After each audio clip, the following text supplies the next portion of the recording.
जय मां विंध्यवासिनी, हर हर महादेव। आप सभी का स्वागत है आपके अपने यूट्यूब परिवार फेसबुक पेज में।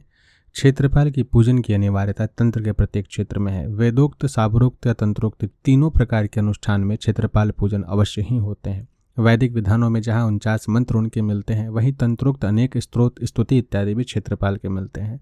साथ ही साबर में आप चले जाइए तो ग्रामपाल के रूप में, ग्राम देवता के रूप में और क्षेत्रपाल के रूप में अनेक प्रकार के साबर मंत्रों की उपस्थिति भी इस साबर क्षेत्र में है।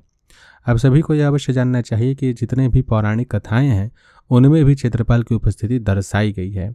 भगवान शिव का विवाह हो या तारकासुर से युद्ध के समय का वर्णन हो, उस समय भी क्षेत्रपाल की उपस्थिति दर्शाई गई है। भगवान शिव की सेना में अनेकों प्रकार के, करोड़ों प्रकार के क्षेत्रपालों की उपस्थिति मानी गई है।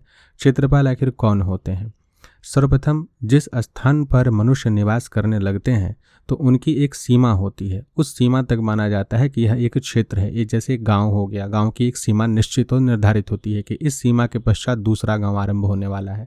तो वह सीमा जो पूरे उस गांव को दूसरे गांव से अलग करती है, उस सीमा के भीतर की जो पूरी शक्तियां होंगी वो एक किसी विस्तार और विशेष शक्ति के अधीन होगी। वही शक्ति जो है क्षेत्रपाल के रूप में जानी जाती है। शुरू में आरंभ के समय में जो वेदोक्त विधान इत्यादि हैं, उनमें क्षेत्रपाल के रूप में जिनका पूजन होता है वो भैरव जी के एक स्वरूप माने गए हैं। कि क्षेत्रपाल के रूप में प्रत्येक क्षेत्र की स्थिति में वो सभी के रक्षण करते हैं। उनके साथ में उनकी सहयोगी शक्तियाँ भी होती हैं। ग्राम देवी के रूप में आप भगवान कृष्णकृत श्री दुर्गा स्तुति जब पाठ कीजिएगा तो उसमें भी भगवान कृष्ण के द्वारा भगवती दुर्गा को यह कहा गया है कि गृह गृह गृह देवी देवी ग्रामे ग्रामे, यानी कि प्रत्येक घर में गृह देवी के रूप में भगवती की उपस्थिति है और ग्राम में ग्राम देवी के रूप में भी उनकी उपस्थिति है। यह भी 100% हर जगह नहीं कहा जा सकता कि किसी क्षेत्र में केवल ग्राम देवता या क्षेत्रपाल की ही उपस्थिति है। वहाँ उनके साथ साथ में ग्राम देवी की भी उपस्थिति होती है और अधिकतर यही होता रहा है। यानी कि क्षेत्रपाल के रूप में कोई ग्राम देवता और साथ में ग्राम देवी दोनों की उपस्थिति मानी गई है। प्रमुख रूप से भगवती काली, चंडिका, भवानी, चामुंडा, चामड़, इस प्रकार की जो शक्तियां हैं ये ग्राम देवी के रूप में पूजित होती हैं, यानी क्षेत्रपाल की शक्ति के रूप में। और ग्राम देवता के रूप में प्रमुखतः हनुमान जी, भैरव जी या जितनी उग्र शक्तियाँ होती हैं उनकी स्थापना होती है। ऐसा माना गया है कि किसी भी क्षेत्र की जब स्थापना हो रही हो, जब कोई गांव बस रहा हो, कोई नगर बस रहा हो, तो उस स्थान पे सर्वप्रथम मंदिर जो बना होगा उसी मंदिर में क्षेत्रपाल की उपस्थिति मानी गई है। उनका स्थान उनको अवश्य ही दिया गया होगा। बिना क्षेत्रपाल पूजन के किसी भी नगर की सुरक्षा संभव नहीं होती है। गाँवों में विशेष करके उत्तर प्रदेश, बिहार के क्षेत्र में इन ग्राम देवता, क्षेत्रपाल, ग्राम देवी इत्यादि को एक नाम से पुकारा जाता है, जिसे डीह कहते हैं, डीह बाबा कहा जाता है।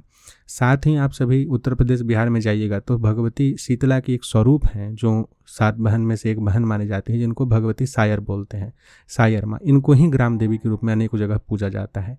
विंध्याचल क्षेत्र में कोई भी पूजन हो उसमें भगवती सायर शीतला की पूजन अवश्य होती है ग्राम देवी के रूप में। वही वहाँ प्रतिष्ठित हैं, वह अधिकार उन्हें प्राप्त है। और ऐसे भी आप उत्तर प्रदेश, बिहार के क्षेत्र में चैत्र सप्तमी का जो सप्तमी पूजना कहा जाता है, उस दिन इन्हीं भगवती के स्वरूप के नाम से अपने आंगन में घर की जो कुलवधुएं होती हैं या जो माताएं होती हैं वो धार देती हैं। यानी कि इनका पूजन गृह देवी के रूप में भी अनिवार्य है सप्तमी पूजन के समय में। ये अलग अलग क्षेत्र में अलग अलग विधान हो सकता है। आगे अब हम यह जानते हैं कि तंत्र के क्षेत्र में क्षेत्रपाल पूजन अगर न किया जाए या जो किया जाता है उससे क्या होता है। कहने के लिए यह इस प्रकार से है कि जब क्षेत्रपाल की उपस्थिति बनती है किसी स्थान पर, जब उन्हें स्थापित किया जाता है किसी नगर के रक्षण के हेतु, तो उस पूरे नगर में जहाँ के वो क्षेत्रपाल बनते हैं वहाँ जितनी भी नकारात्मक ऊर्जाएं, प्रेत, पिशाच, भूत प्रेत, सरीसृप जीव इत्यादि होते हैं, कहते हैं कि उन्हीं को आसन में बांधा जाता है और उस आसन के ऊपर में क्षेत्रपाल देवता की उपस्थिति कराई जाती है, उनको स्थापित किया जाता है। यानी जितनी भी नकारात्मक ऊर्जाएं हैं वो सभी क्षेत्रपाल के आसन के नीचे होती हैं। बिना उनके आदेश के, बिना उनके आज्ञा के कोई भी शक्ति उस क्षेत्र में प्रवेश नहीं कर सकती। इसीलिए जब कोई तंत्र विद्या की सिद्धि कर रहा होता है तो उसमें गुरु गणपति पूजन इत्यादि के पश्चात क्षेत्रपाल भैरव का पूजन और क्षेत्रपाल की सिद्धि भी अवश्य कराई जाती है। उनका पूजा जरूर दिया जाता है, वो एक अनिवार्य अंग है। जब कभी भी किसी आत्मा को बंधन में लिया जाएगा, किसी नकारात्मक शक्ति को निकाला जाएगा, तो वहाँ क्षेत्रपाल पूजन भी अवश्य किया जाएगा।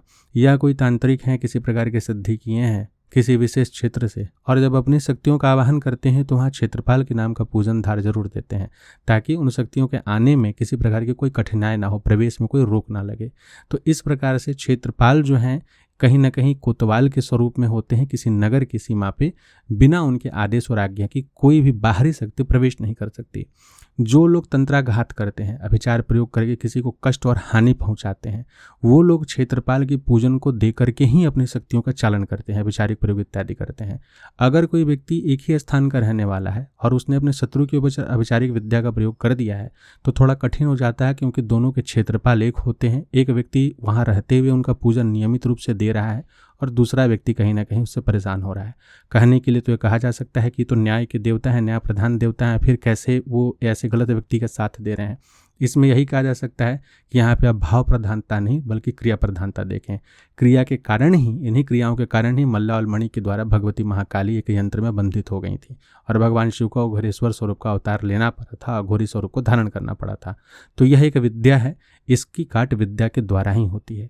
यानी कि जब क्षेत्रपाल की विधियों का प्रयोग किया जाता है और करके किसी प्रकार की वैचारिक विद्या के द्वारा आपके ऊपर प्रतिघात किया जाता है, घात किया जाता है, तब आपको भी उसके प्रत्युत्तर में क्षेत्रपाल की निकारी उनका पूजन दे करके ही इन अभिचारिक क्रियाओं को काट की जाती है।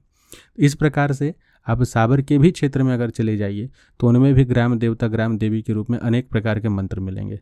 जब उनका निकारी किया जाता है, जैसे मान लेते हैं कि आप गृह प्रवेश कर रहे हैं, घर में किसी प्रकार की पूजन करवा रहे हैं, कभी भी कोई बृहद पूजन होगा, चाहे रुद्राभिषेक होगा, उसका हवन हो, अष्टाध्यायी के मंत्रों से हवन हो, सप्तशती चंडिका पाठ हो, नव चंडिका हो घर पे, या सामान्य चंडी पाठ भी हो, सामान्य पूजन हवन इत्यादि भी हो, तो पंडित जी जो ब्राह्मण होते हैं वो क्षेत्रपाल का पूजन जरूर करवाते हैं। क्षेत्रपाल बलि बड़ी आवश्यक होती है, दिक्पाल बलि और क्षेत्रपाल बलि। तो क्षेत्रपाल बलि में यही होता है कि उस स्थान पर जितनी भी नकारात्मक ऊर्जाएं हैं उस घर में, उस परिवार के सदस्यों के ऊपर में, वो सभी शक्तियाँ उस बलि अन्न के साथ में क्षेत्रपाल के स्थान पर चले जाएं और भगवान क्षेत्रपाल उन सभी को संतुष्ट करके अपने पास रख लेते हैं और वहाँ से उनको जहाँ भेजना है वो भेजेंगे। कहा जाता है कि अगर क्षेत्रपाल का पूजन घर से नहीं जाए, बिहार यूपी में ये चीज़ प्रचलित है कि वार्षिक पूजन जरूर वहाँ होता है। जिस नगर के वो क्षेत्रपाल होते हैं, जब अन्न कटता है, जैसे धान कटा, गेहूँ कटा, तो उनके स्थान पर भी जरूर वहाँ पे दूध में मिला करके चढ़ाया जाता है। एक अलग अलग प्रकार से त्यौहार होता है, कोई वार्षिक पूजन होता है पूर्णिमा के दिन या अन्य कोई दिन, और घर घर से पूजा जाता है। कहते हैं कि जिनके घर का पूजा नहीं जाता है उनके घर में क्षेत्रपाल जो हैं वो सांप बिच्छू छोड़ देते हैं। ये कहावत है, ताकि आप पूजन दीजिए। पूजन देने से यह होता है कि आपके घर की जो भी नकारात्मक ऊर्जा संतुलित हुई होती है या कोई परेशानी विपत्ति होती है, वो भगवान क्षेत्रपाल अपने शक्तियों के माध्यम से उसे समेट लेते हैं। इस कारण से यह कहावत कहीं ना कहीं प्रचलित है। एक भ्रामक बात जो कहीं ना कहीं नकारात्मक लोगों के द्वारा फैलाई जाती है कि तंत्र विचार में जब कभी भी किसी का काट किया जाए और क्षेत्रपाल का पूजन नहीं दिया जाए तो क्षेत्रपाल ही भूत को भेज देते हैं। और आपको कई जगह वर्णन में मिल जाएगा, आजकल के लिखे हुए नए नए जो तांत्रिक बने हैं उनके ग्रंथों को पढ़िए, जो वो किताब लिखते हैं तो लिखते हैं कि क्षेत्रपाल बाधा, क्षेत्रपाल भी लग जाते हैं। वास्तविकता यह है कि क्षेत्रपाल नहीं लग रहे होते हैं। क्षेत्रपाल के पास अगर किसी प्रकार की क्रिया की गई है, कोई व्यक्ति उसका उल्लंघन कर दिया है, तो वो नकारात्मक ऊर्जा चिपटती है। उसे आप यह कह सकते हैं कि क्षेत्रपाल के पास उपस्थित ऊर्जा जो है वो किसी कारण से किसी के शरीर में लग गई है, लाग लग गई जैसे हम लोग कहते हैं, उसका उतारा क्षेत्रपाल के पास होगा, ये बोला जाएगा। आप कोई अच्छा काम जब करते हैं तब तो आप देवी देवता को नहीं बुलाते हैं या बोलते हैं कि हाँ फलाना देवता मेरे साक्षी बने, लेकिन गलत काम होगा तो तुरंत बोलेंगे कि ये देवता हमारे साक्षी क्यों नहीं है, कैसे क्षेत्रपाल के पास से हमें लग गए। आपका भी कोई अपराध होगा।